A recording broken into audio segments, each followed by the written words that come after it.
उत्तर भारतामध्ये सध्या थंडीची तीव्रता वाढत चाललेली आहे। मात्र राजधानी दिल्ली वेगळ्याच एका संकटात सापडलेली आहे, ती म्हणजे प्रदूषणाच्या संकटामध्ये।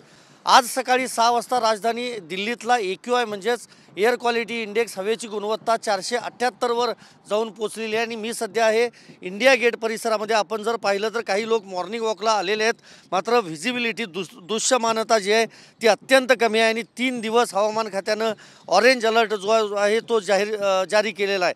आपण समोर जर पाहिली तर इंडिया गेटची जी वास्तू जी आहे ती अगदी काही 400 मीटर अंतरावर आपल्यापासून आहे फक्त, मात्र ती सध्या अत्यंत धुसर अशा पद्धतीनं दिसते। त्यामुळे आपण विचार करू शकतो की कशा पद्धतीनं प्रदूषण आणि धुके दोन्ही वाढलेलं आहे। आजूबाजूची जर झाडं पाहिली किंवा सूर्यनारायणाचं दर्शन काही वेळापूर्वीच झालेलं आहे, आपण पाहतोय सूर्योदय झालेला आहे, मात्र सूर्य देखील अत्यंत अंधुक असा दिसतोय।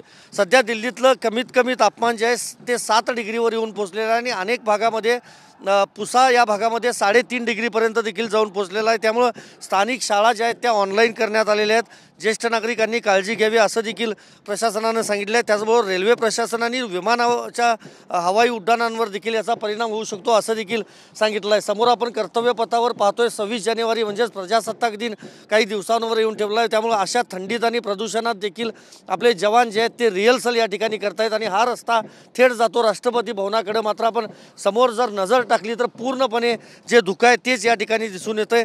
दुसरं ग्रेडेड रिस्पॉन्स ॲक्शन प्लॅन म्हणजेच GRAP-4 हा सध्या दिल्लीमध्ये लागू करण्यात आलेला आहे। आणि त्यामुळं दिल्लीचा जर विचार केला तर डिझेलची जी अवजड वाहनं आहेत त्यांना पूर्णपणे बंदी घालण्यात आलेली आहे। तोडकाम पाडकामाला पूर्णपणे दिल्लीत बंदी आहे।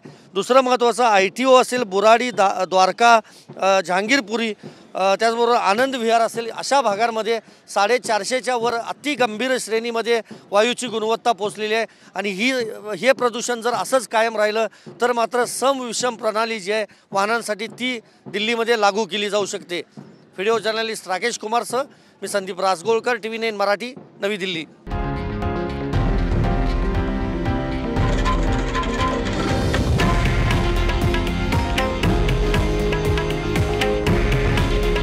हे आहे देशातील नंबर 1 न्यूज नेटवर्क आणि आपण पाहत आहात TV9 मराठी।